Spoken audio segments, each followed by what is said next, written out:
इस क्वेश्चन में बोला है two balls of same mass each m are moving with same velocities v on a smooth surface as shown in the figure if all collisions between the masses and with the wall are perfectly elastic. The possible number of collisions between bodies and wall together is.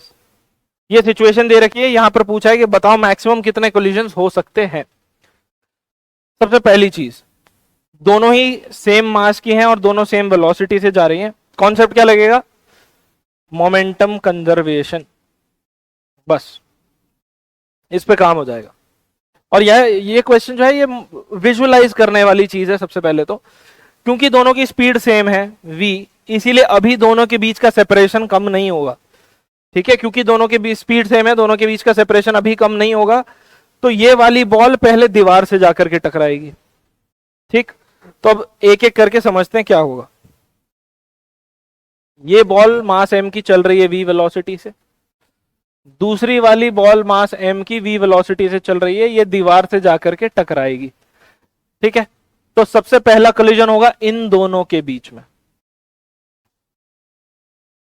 अब क्योंकि सारे collision perfectly elastic हैं, तो अगर ये ball v velocity से जाके टकराएगी तो v ही वेलोसिटी से ये वापस भी आएगी. ठीक, तो यहां हो गया पहला कोलिजन. अब क्या हो रहा है, ये दोनों बॉल्स एक दूसरे की तरफ मूव करने लगी, तो दूसरा कोलिजन होगा इन दोनों के बीच में. टकराने के बाद अगर कोलिजन परफेक्टली इलास्टिक है, तो मैंने बताया था कि इक्वल मासेस जब होते हैं बॉडीज के और कोलिजन परफेक्टली इलास्टिक होता है तो इनकी वेलोसिटी एक्सचेंज हो जाती है.